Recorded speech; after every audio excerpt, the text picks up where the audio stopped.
నేను ఒక ముక్కలో అయిపోద్దురండి నాకు, మీరేం కంగారు పడకండి. అక్కర్లో 4 ముక్కలు వింటాం. ఒక ముక్క. అంత పెద్ద హిట్ సినిమా చేశారు, వినమా చెప్పండి మరి మీరు. ఫ్యాన్స్ మీకు రామ్ చరణ్ గారు అంటే అంత ఇష్టమో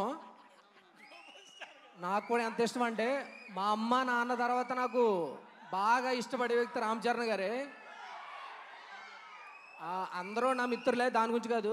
నైట్ పడుకునేటప్పుడు నేను శివుడి గురించి తలుచుకుంటాను, పొద్దునే లేచిన వెంటనే విష్ణుమూర్తి గురించి తలుచుకుంటాను. మధ్యలో ఒక్కరోజు కూడా మిస్ అవ్వను నేను రామ్ చరణ్ గారిని. నాకు 2017 ఎప్పుడైతే నేను రంగస్థలం కమిట్ అయ్యాను, బుచ్చిబాబాన్ని ఎక్కడే ఉన్నాడు, రవి సార్ ఎక్కడే ఉన్నారు.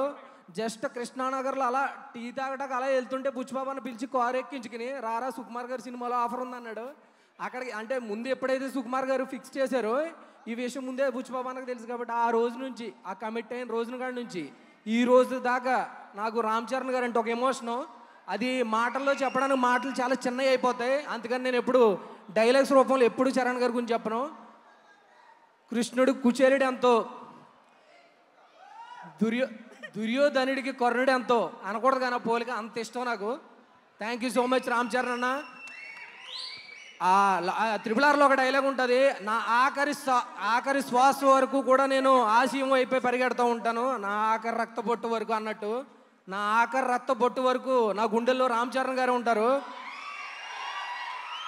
రాముల వారికి హనుమంతుడు అంటే అంత ఇష్టమో నాకు రామ్ చరణ్ గారు అంటే అంత ఇష్టం, ఎందుకంటే నేను ఎక్కువ చెప్పలేను. Thank you so much Ram Charan అన్న, happy birthday, love you so much.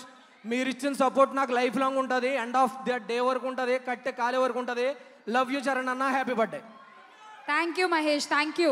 Ram Charan గారిని అంతలా